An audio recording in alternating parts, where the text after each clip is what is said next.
But when it happened, then the politician or the officer or the senior or whoever wanted this done, which was not possible. If you take a stand, he will not listen. He will not have to insist. Because if you take a stand, what can he do? He can only transfer you. So much for joining. Um, uh, in India, we look at civil services as the epitome of success. So, what inspired you to grow beyond and within service? Yeah, very good question. First of all, it's a pleasure for me to be here talking on this show. Thank you for inviting me. And yes, the civil services is a very important platform to serve society. And I think we all need to work together for the betterment of society. But in the civil services, you have more opportunity. You have more chances to help society and more power, more stature, more capacity. So when you are posted in any position, you can do a lot for the society in your department or in your area. So I was always motivated to look towards the civil services. My father was an IPS officer. I used to watch him. He was very good at his work, well respected, and I used to see him dealing with people and how he was very calm. And I think he did a lot for the state. He served in Haryana, and he was also posted in Delhi and London when I was a child. I used to see him working very hard. I was quite motivated, and when I joined the civil service, first I joined the Haryana Civil Service, then I joined the IAS. I got promoted to IAS, and then the IAS. So I had a lot of opportunity to serve the public, and I was always motivated by their response. You know, when someone would say, "Thank you very much, sir," and this is really important for us. You helped us. And that kind of respect and goodwill, when you get, that is the biggest feeling of satisfaction that you have genuinely been able to help someone. So I think that's what kept motivating me and my journey also. What were some of your learning experiences from your years in service? Yeah, many learning experiences. So when I started out, I was put in the secretariat, and in the secretariat where the headquarters of the government are, like in my case, I was in Chandigarh, where the Punjab and Haryana governments are located. And in the Haryana government, they had these finance department where I was. So I learned very quickly about the budgets, about the system, about the files, and about the paperwork and meetings and timings, and how you can take sometimes very good decisions, and sometimes it takes a lot of time for decisions to be implemented. So I think there are some officers and some situations where you can work quickly, and in some situations, even the quickest of officers, they have to bow down before the system, and they cannot really get the work done quickly. So I think these are the two things which I learned, that sometimes you can push through things and get them done. Because ultimately, if delay is there, then the decision is delayed, then the public doesn't benefit. For example, I remember that I was involved in the Department of Finance, where the old age pension and widow pension used to be given all across Haryana to all the people above the age of 70, perhaps, and all ladies who had lost their husbands. So that pension was increased. When it was increased, then it was our job to get it quickly approved, and so that it can be dispersed to the state, throughout the state. So I learned the ropes there. Then in the field, when I was SDM, I learned a lot of experiences, meeting people, different kinds of people, the requirements of the public. And I was from a city of Chandigarh and Panchkula and Delhi, but I'd never been to villages. I mean, I'd never lived in villages. So I could see that the people in the villages have different requirements. And then I learned very quickly that how their requirements are important, what can I do about them. Like that, the learning was quite a lot. How has the criteria to be a good officer changed with time? Yeah, I don't think the basics have changed. So I have a Josh talk on this, which is very popular. About 30 lakh people have seen that, 20 plus 10 in English and in Hindi and English. And I have talked about the fact that about 6 or 7 things are the key even today. and certain things have changed also. But the keys are still integrity, dynamism, public dealing skills, then communication skills, expression, decisiveness, and understanding the common man and the needs of the society. Then also being very emotionally intelligent, able to say the right thing in the right situation. Officer-like qualities are these. And being humble, not letting power go to your head. Some of the things which are now required, which were not there earlier, which have changed, are technology, the ability to use social media for the society's benefit rather than for your own benefit, and the ability to be aware and alert of what is happening in the whole country, or even what is happening in a country like Finland or Netherlands or Singapore. Best practices from there can be implemented at times in your own area without much approvals required, if you can implement something for the benefit of the common man. For example, a waiting list in the office can be computerized, tokens can be given, SMS can be sent. Instead of having people wait for 6 hours, he knows he has to go at 4:30 to collect his passport or collect his license. So I think the requirements have changed in terms of technology, awareness, and also the ability to express yourself in public, because you are often on camera, often on TV, and often newspapers also cover what you say. So you always have to be alert that way. Do you notice any particular negative trait in today's generation? Generation as a whole, I don't think there is any negative trait. There are individuals. So obviously times have changed and social media takes a lot of our attention. And if social media or the smartphone is allowed to become our boss instead of being our facilitator, then that is a negative. I myself find myself drawn to the smartphone too much, and I try to decrease my screen time. But then I have webinars, I have interviews, so I have to ration it. But then if the younger generation can also balance their time, sleep a little bit earlier, play a lot of outdoor sports, and also read books. One of my favorite books is lying with me is P.G. Woodhouse, is the author. If people can read such books and learn English and literature and even novel writing. My own book is not here right now, but that I'm the author of 3 books. So I think that is more important, and then you can balance your life. So I don't see any negative in the young generation, but I think they need to balance it. So, how can a young student or job seeker beat anxiety in today's situation? That's a very good question, because anxiety is something which is troubling everybody, and overthinking. Overthinking means that I'm going on worrying, but what will happen to me?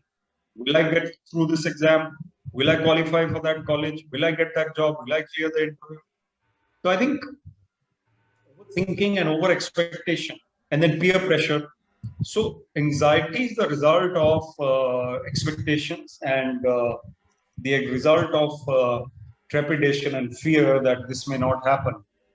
But then life is unpredictable. So we have to be prepared for ups and downs. We have to be prepared for the best as well as for the worst.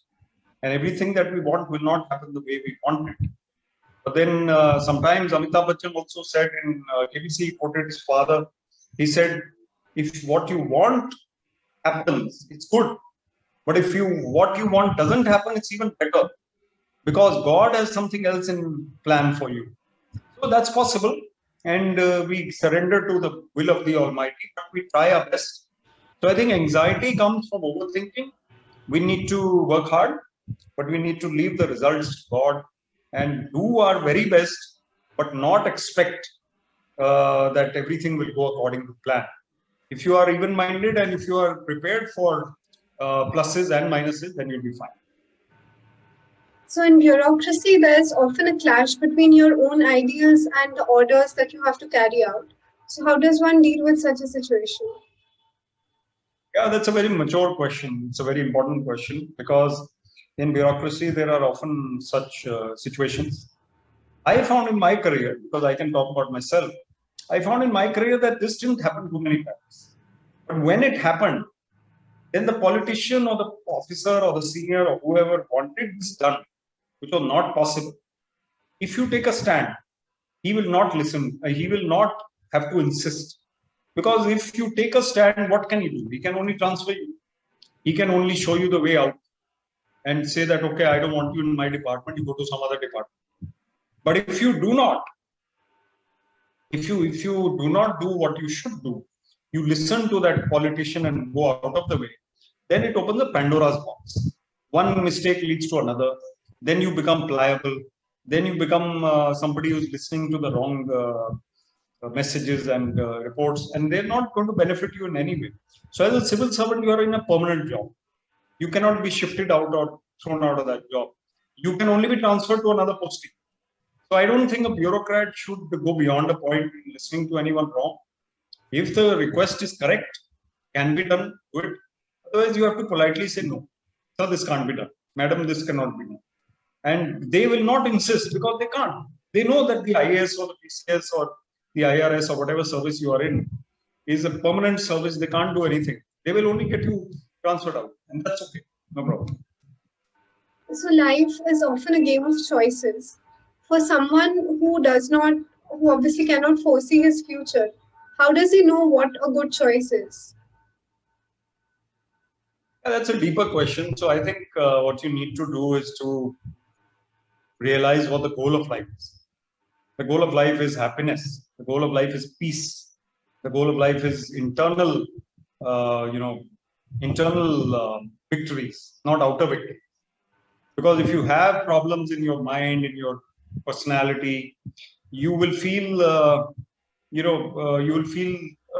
pain. You will feel worried. You'll feel all the time tense, burdened. But if you have calmness in your mind, it becomes easier. So I think your choices should be such that ultimately they give you that peace of mind and that happiness from within. If you are a creative person and you are an artist and you get into an accounts job and you are an accountant by profession, you don't like it, but you are doing it because it gives you money and salary. You also need to find time to paint. Now there's a painting behind me. Somebody must have painted it. This is a print. So somebody creative made it. He may be doing a kind of boring job for a salary, but he has time to paint. She or whoever. The point is that we need to find what our heart wants and also spend time with those people like family, friends. Don't spend 30 years working so hard that you forgot to meet your friends, or you forgot to chill a little and listen to music and do photography and play in sports and other things like that. So I think that is important. And if you can be in a job that you love, for example, a cricketer who plays for India, his job is cricket and his love is cricket. If you are an entrepreneur who wants to always work in the field of fashion or entertainment or music or food, and you are working in that field and also making a living, it's great. But choices of life are not, again, according to plan. You make your choices, you do your best, and then leave life, let life decide what it wants to. How can one increase one's emotional quotient, and can it be increased by practice at all? It can be increased by practice. I may be an angry person and then I practice calmness.